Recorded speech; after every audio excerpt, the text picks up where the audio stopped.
NCERT अर्थात अखिल भारतीय कक्षा 12th में अध्ययन करने वाले सभी विद्यार्थियों का सत्र 2021-22 में साहित्य क्लासेस के माध्यम से हार्दिक अभिनंदन, हार्दिक स्वागत।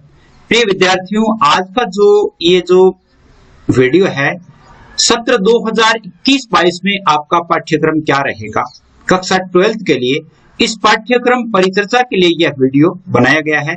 तो आप ध्यान पूर्वक सुने कि आपके लिए कौन कौन सी बुक्स है और उस बुक्स में कौन कौन से पाठ हैं, उन पाठों में से आपको कितने पाठों का अध्ययन करना है, सब कुछ आज हम विस्तार से बात करेंगे। सभी विद्यार्थी ध्यान पूर्वक देखें। यानी आपकी पुस्तक कैसी है, हर प्रकार की पुस्तक, यानी सारी पुस्तकों के चित्र भी आपको देखने को मिलेंगे। यानी पुस्तकों के चित्र, आपकी पुस्तक है वो कैसी है, वो सब कुछ आपको दिखाया जाएगा। और पुस्तक की जो विषय सूची है, यानी उसमें क्रम है, पाठ आपके कौन कौन से है, वो सारे पाठ आपको दिखाए जाएंगे। नए सत्र के लिए 2021-22 में पढ़ने वाले विद्यार्थियों के लिए बहुत ही अच्छी पुस्तकें आपके लिए आई है। तो मैं ये उम्मीद करता हूं और ये सोचता हूं कि आपके लिए इस सत्र का जो सेशन है, जो अध्ययन है, वो बहुत ही आनंददायी होने वाला है। यानी इस सत्र में हम आज बात करेंगे हिंदी अनिवार्य और हिंदी साहित्य, राजनीति विज्ञान और अंग्रेजी अनिवार्य, इस पर बाद में बात करेंगे। पहले हिंदी अनिवार्य और हिंदी साहित्य के जो विषय हैं, उनमें कौन कौन सी बुक्स हैं, कौन कौन सी किताबें, उन कौन कौन से पाठ हैं, उन सभी के बारे में आज हम चर्चा करेंगे। और इसी के लिए विशेष वीडियो बनाया गया है 2021-22 में अध्ययन करने वाले विद्यार्थियों के लिए।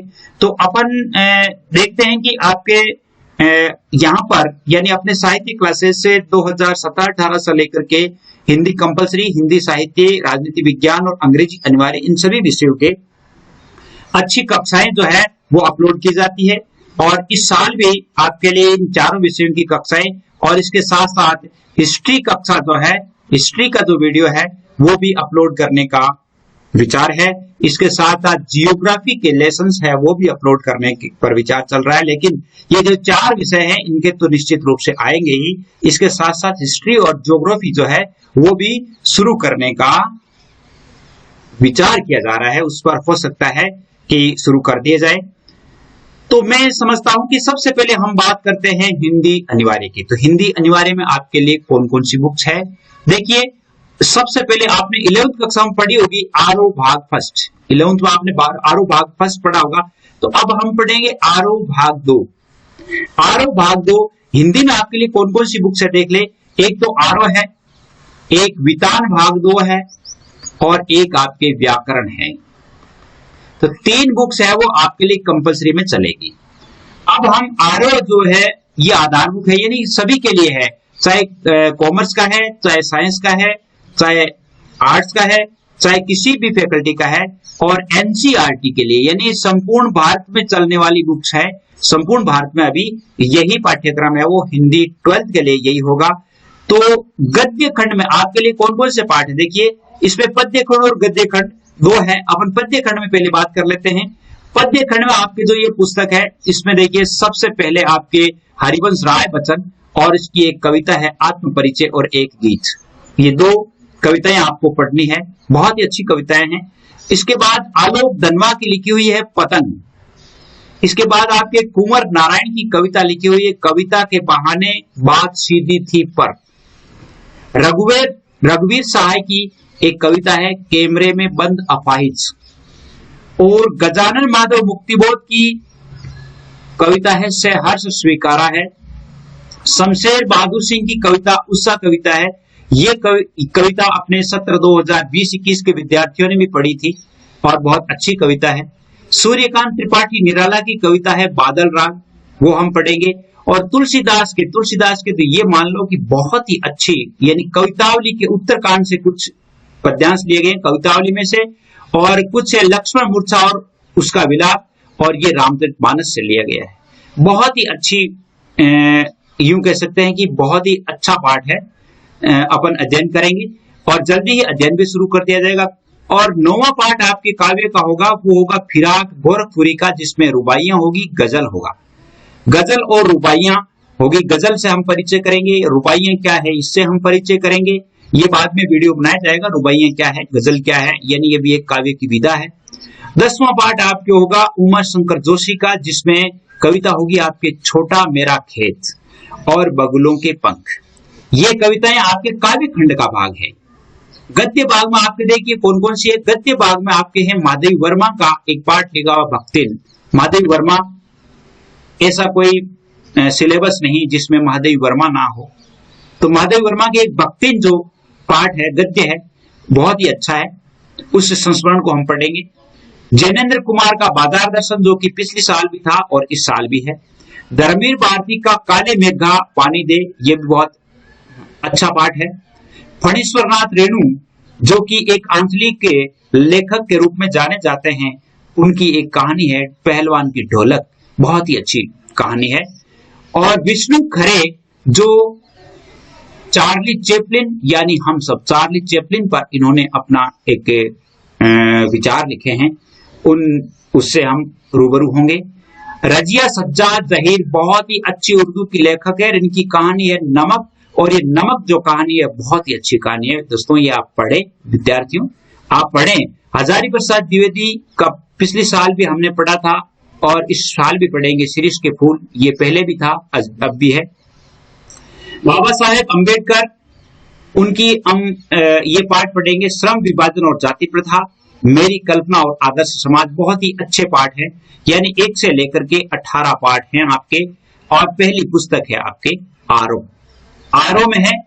आरो के बाद आपके आती है पुस्तक वितान। कौन सी पुस्तक आती है? वितान पुस्तक आती है। और वितान पुस्तक देखिए इस प्रकार की पुस्तक है ये वितान, वितान भाग 2, और इसमें आपके 4 पाठ दिए गए हैं। सिल्वर वेडिंग मनोहर श्याम जोशी का लिखा हुआ है। जूझ आनंद यादव का लिखा हुआ है। अतीत में दबे पांव ओम थानवी का लिखा हुआ है। डायरी के पन्ने एन फ्रैंक की लिखी हुई डायरी है, जो कि विश्व प्रसिद्ध यानी विश्व में सबसे अधिक पढ़ी जाने वाली डायरी है। उसके पन्नों को भी हम पढ़ेंगे। एक छोटी बालिका, जो 14 वर्षीय बालिका है एने, वो क्या है कि एक यानी सेकंड वर्ल्ड वॉर के समय जो उन्होंने अपने जीवन में जो कठिनाइयां देखी, उन सभी का वर्णन इसमें है। बहुत ही अच्छी है ये विशेष सूची, 4 पार्ट इसमें। तो आपके आरो हो गई, दूसरी वितान हो गई, तीसरी हो जाती है आपके व्याकरण। और व्याकरण में आपके लिए जो पहले आपके व्याकरण में था, वो सारा विषय है वो व्याकरण में है आपके पहले भी, यानी इसमें आपके अलंकार भी थे, तो अलंकार भी है। और इसके साथ साथ आपके पत्र लेखन थे, तो पत्र लेखन भी है। पत्र लेखन के साथ साथ व्याकरण में जैसे अन्य जो पद परिचय है, पद परिचय के अलावा जैसे शब्द शक्ति है, भाषा लिपि और व्याकरण है, ये सभी के सभी अभी पाठ्यक्रम में है। और भी इस पर हम विस्तार से चर्चा कर लेंगे जब हम व्याकरण का अलग से लेसन अपलोड करेंगे, तो उस समय व्याकरण में आपके कौन कौन से विषय और अलग नए जोड़े गए हैं, कौन कौन से चैप्टर नए जोड़े गए, वो सब आपको बता दिए जाएंगे। उम्मीद करता हूं कि आपके लिए हिंदी अनिवार्य की जो बुक है, आपके लिए कौन कौन से किताबें हैं, कौन कौन से पाठ है, उससे आप परिचित हो गए होंगे।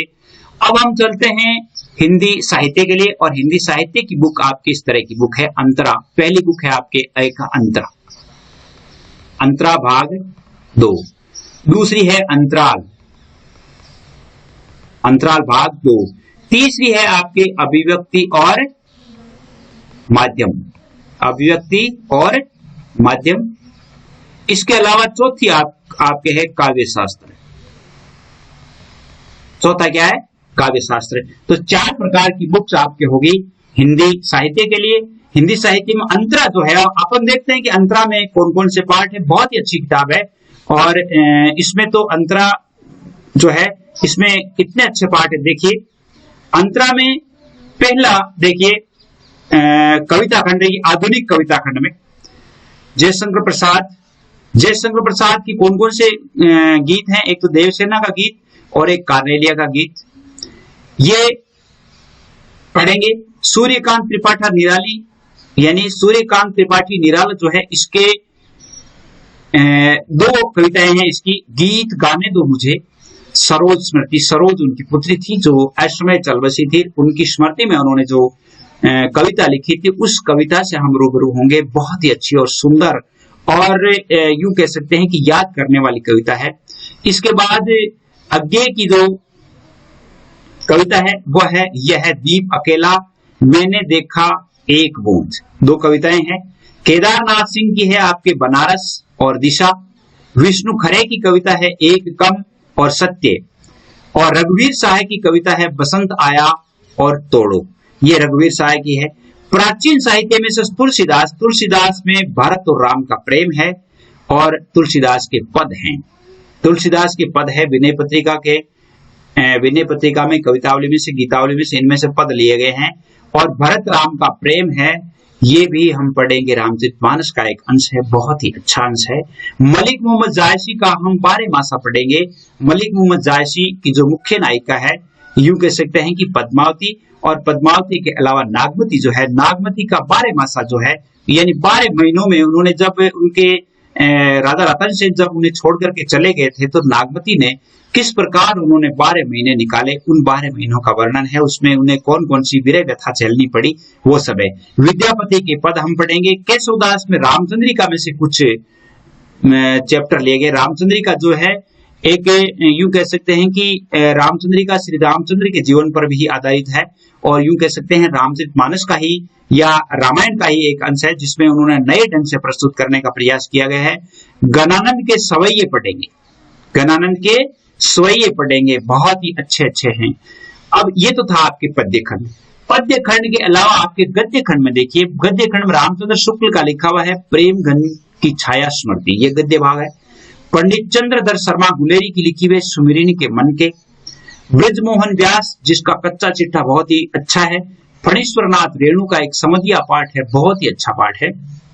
विष्णु साहनी जिसमें गांधी, नेहरू और यासिर अराफात इनके बारे में पढ़ेंगे, इनका लिखा हुआ उनके विचार। असगर वजाहत का लिखा हुआ पढ़ेंगे शेर, पहचान, चार हाथ और साजा, ये अलग अलग छोटे लघु कथाएं हैं।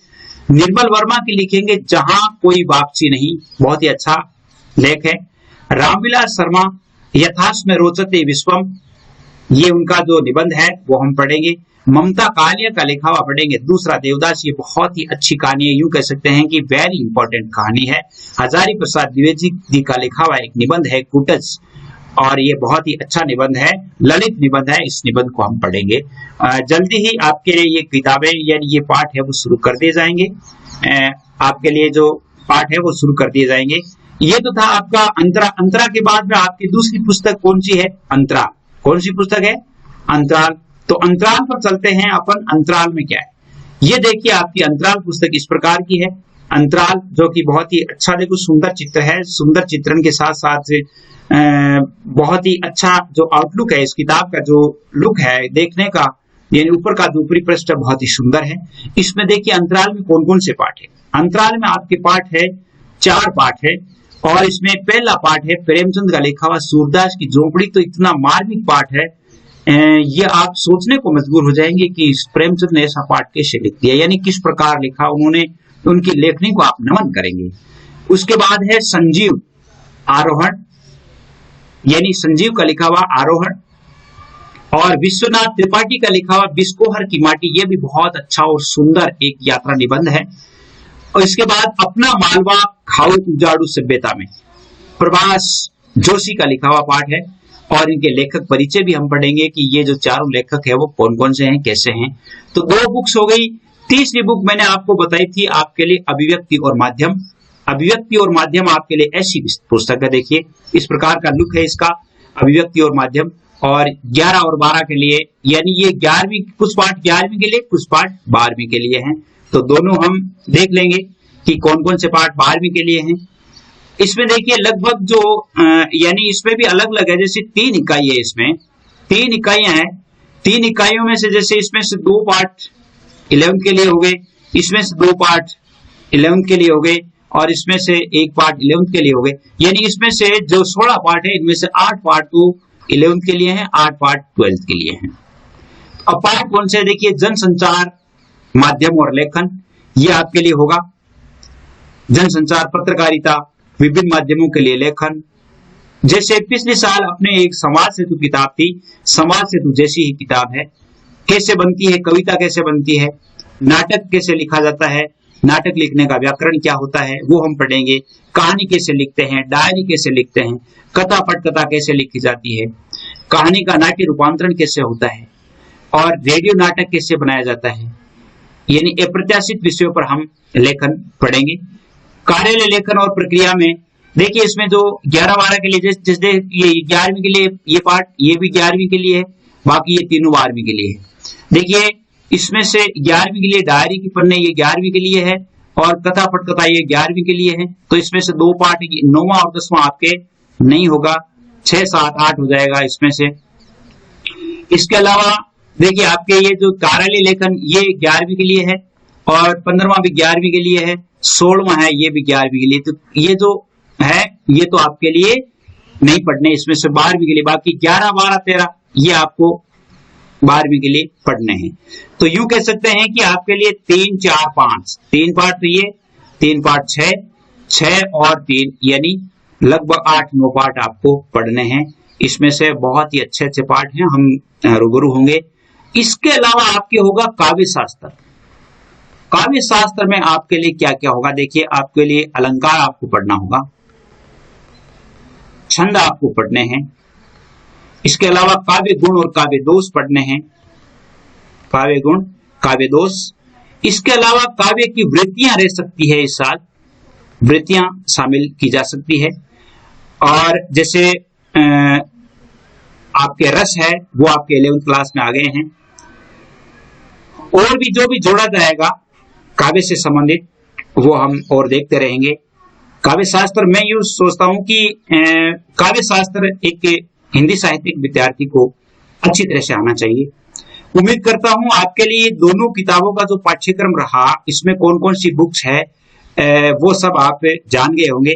और आपके लिए व्हाट्सएप ग्रुप का निर्माण किया गया है, जिसके लिए आप 9610208295 इन पर आप कर सकते हैं। परिवार उसमें शुरू में भी नंबर दिए हुए हैं। तो उम्मीद करता हूं आज के लिए आप बहुत अधिक समझ गए होंगे। अगले विषय में क्या क्या होगा, जैसे अंग्रेजी अनिवार्य और राजनीति विज्ञान, इसके संबंध में भी वीडियो जारी किया जाएगा यदि आपका अच्छा सहयोग रहा। उम्मीद करता हूं आपको समझ में आया होगा। जय हिंद, जय भारत।